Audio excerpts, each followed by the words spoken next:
Ashama harka fuunee akkam jirtanii kabajamtoota fi jaalatamtoota chaayinaa laayyaantu asallaa jiru jalatti argamtan nagaan kuba kirtanti sinaagaa qabu siniin jechuun jaaladha. Baga jiraattanii baga eeggamtanii yoona eegdanii an obboleettiin keessan nagaan guutuun qaba. Nagaan na bira simbira sakkaroo abdiin qaban siniin jechuu jaaladha. Har'a immoo barumsa faayidaa qabdi jedhee takka qabadhee kara keessan dhufeetoo jira. Viidiyoo kana laayik sheer gochuu hin dagatina. Warroonni chaayinaa laayyaantu asallaatti faarawaa taatan garaata sabskraayibii godhuun maatii keenya ta'an affeerraa kooti. Egaa isin fayyada kanan jedhu fi kiyyaa waan itti fayyadamu yeroo hundaa guyyaa guyyaadhaan viidiyoo sirrattan gallakkisa. Warroonni nafaana turtii gootanii na jajjabeessitan hedduu tokko galatoomaa kabajamtoota hordoftoota goosiniin jechuun jaaladha. Har'a waa'ee qalamii manaatidha qabadhee kanan dhufee meeqaan jira. Qalamiin immoo iyyuu aynata lamatu jira. Inni suni meeqa kan kun meeqa kan jedhudha. Kanan qabadhee kara keessan dhufe siniin jechuun jaaladha. Egaa akkuma argaa jirtan qalamiin mana kiyyaa. Xiqqoo qalamii baay'ee wanni hin jennedha jechuudha. Anis gangalee hin dibne giseen galu dibamee na eege.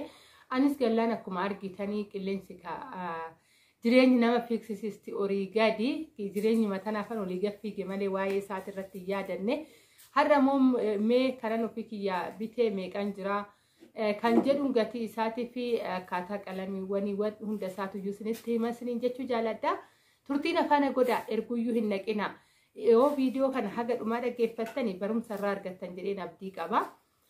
Warroonni immoo bakka san gahuudhaaf illee viidiyoo irraa argistanii ariitan guutuu jechoota guutuu yookaan gorsa guutuu argachuu dhabuu dandeessanii obsaan dhaggeeffadhaan isiniin jechuu jaaladha. Egaa qalamiiwwan aynata lamaadha kan ani bitee jechuudha. Ani ofii kiyya filannoon illee qalamii jechuun qalamiin aynata lama tokko kan miiccamutu jira akka laastikii qalamii jedhama. Gatii isaatillee isinitti hima kan immoo iyyuu kuuwwan miiccamu jechuudha. Hoggaati bishaan hin tuqxe hin yaa'a ofii isaatiif iyyuu irraa inni sunoo meeqan jira kan laastikii sun laastikii hoggaan jedhu malee hin dhiqxa akkuma laastikii kanatti miiccita akka mana harabaa jechuudha. Kan mana harabaa sun asitti meeqan jira inni dhiqxangaa girgiddaa argitanii jirtanii girgiddaan homaayyuu hin ta'u normaan hin miiccama kan akkasii sun meeqan jira kuuwwan meeqan jira kan jedhu hunda isaatu iyyuu isinitti hima. Hundi isaatu laastikuma adiidhaan gurgurama jechuudha. Sunis ta'ee kunis ta'ee laastikuma adiidhaan gurgurama. Qalamiiwwan kanaadha. Gatii isaatii fi wanni isaati tuyyuu garagara malee jechuudha. Qalamiiwwan kana ani qalamii lama bitee tokko kutaa hirriibatti gahaa miti kaa jechuun tokko tokko isinitti argisiisa malee meeqa akka fixu walumaan ilaalla. Meeqa akka fixu dhumarratti girgiddaan illee bareedina girgiddaa wajjin qabadhee isinii dhufa. Har'a immoo qalamiin isinitti argisiisa jechuudha. Qalamiiwwan kun meeqan akka jiru aynata laman bite hoggaan jedhu kutaa hirriibatii fi kutaa isa kan amma keessa taa'ee viidiyoo waraabaa jiru kanaa jechuudha. Garagara qalamiini isaas san hundaayyuu isinitti argisiisa. Akkasuma immoo jala isaa wanta dibamutu iyyuu jira. Isa san isinitti argisiisa. Baay'ee nama dibuu fi miti yeroo duraa dibame garuu isinitti argisiisa. Qalamii baay'ee dhugaa simintoo duwwaatti qalamii hoggaa dibame. Odoo qalamiin dibamin hin dura maaltu akka dibamullee isinitti argisiisan isin jechuu jaaladha. Lama kutaa hirriibatii fi piingiidha yookaan immoo kararii piingiin beektan jedhee tayyaadha. Kutaa hirriibatii piingiin bitee garuu wanni isaa laastikiin isaa tokkumaadha. Yaa akkuma argaa jirtanii garaagarummaa wayitiyyuu qabu qalama keessa jirudha malee jechuudha. Gatii isaati isinitti hima akkasuma immoo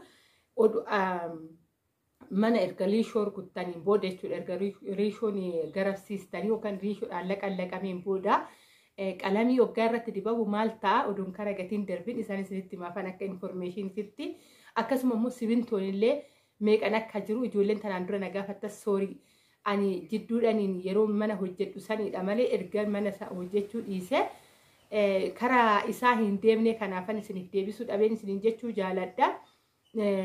Wantoota biraas wanni nagaafattan ni jira. Yeroo isaa eeggatee hin dagadhu'anii yeroo isaa eeggatee isiniifan deebisa isiniin jechuun jaaladha.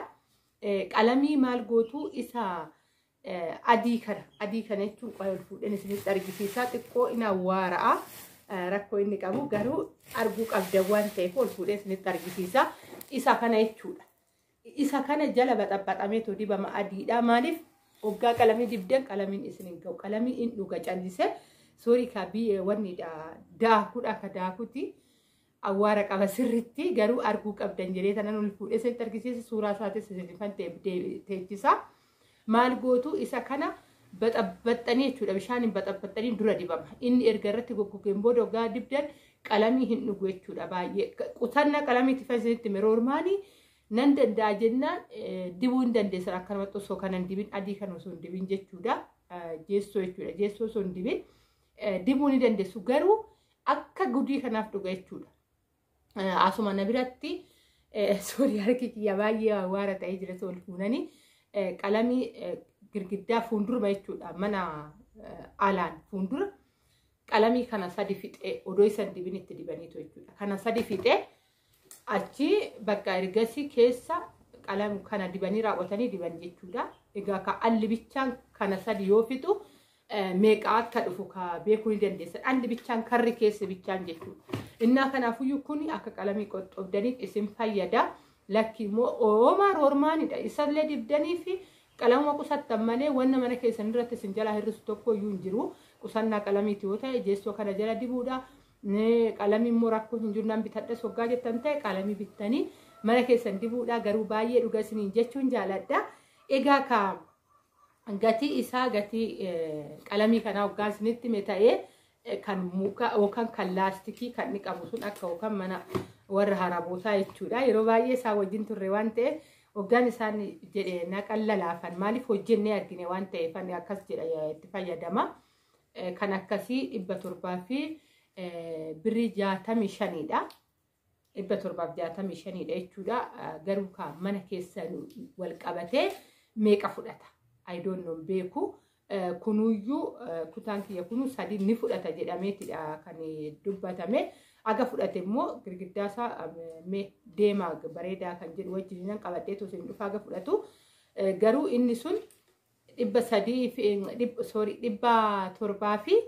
60dha kun immooyyuu roormaanii jechuudha qalamii roormaaniin hoggaa miiccitan kan irraa ba'u yookaan kan sookkifamu jechuudha inni immooyyuu 330 garaagarummaa baay'ee qaba jechuudha garaagarummaa baay'ee qaba 330dha kuni inni immooyyuu miiccamu kun immooyyuu meeqadha 700 fi birrii 60 jechuudha kanaafuyyuu garaagarummaa qaba inni garaagarummaa isaati illee immooyyuu miiccaa isaati irratti jechuudha egaa kana fakkaataa gatii simintootan isinitti himaa gatiin qalamii kanaan jira warri bitattaniitoo amma dibachuu barbaadan illee hoggaa jiraate ta'ee gatiin kanaan jira herreeggattanii biyya keessatti ergachuu ni dandeessan isiniin jechuun jaaladha waa'ee qalamiitii irratti ka qalamiin lama isiniin jedheetoo jira ofii keessaniifis kan qammamtaniitoo dibdan immooyyuu ni jira qammamtanii hoggaa dibdan immoo qarshiin akkasumatti dabalaatoo deema jechuudha laastikiiwwan walitti bitaniitoo qammamanis ni jirti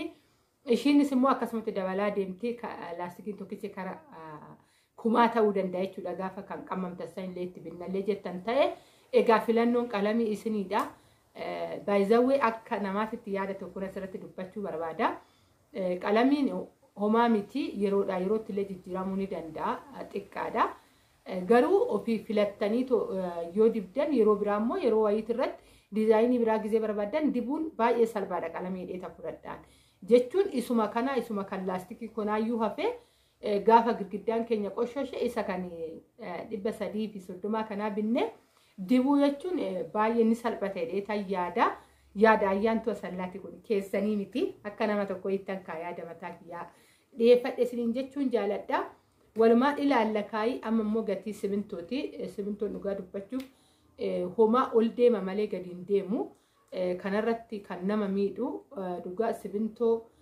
kan akka feerroo kan akka bulukeetti baay'ee nama miidha ijoollee naannoo bulukeettiidhaan ijaaramu irratti jiraattanii baay'ee ulfaata ol deema malee gadi hin deemu waa'ee bulukeetti maaliif akka ta'e hin beeku isiniin jechuun jaaladha dhugaa dubbachuuf simintoon kumtaalli 1,800 fi birrii 60 yaa'u 2,000 jechuun ni danda'ama gaafa feesistan baajaajiidhaanis feesistan maaloonis feesistan gatii baasuunis hin oolu 2,000 jedhaayi qaraxiitiin lama immoo dhuftee yookaan kumtaalli dhuftee waanuma takka uumaan hojjettu waanuma xiqqishu wayii hojjechuuf iyyuu kan isinitti himan qaraxiitii 4 waan akkasiitidha gaafa san baay'ee ni fudhata jechuudha baay'izawwee walumaa galatti waa'een bulukeettii fi waa'ee simintoo gaafa fudhadhu baay'ee ni ulfaata garuu ka dirqamaadha bu'uur ilma namaa mana waan ta'eef warri ijaaraa jirtan keessattuu ganna kana ammoo warri jaartan mana bulukeetti warri jaartan isiniif shakkaadha jedhee tana isinitti maasumaan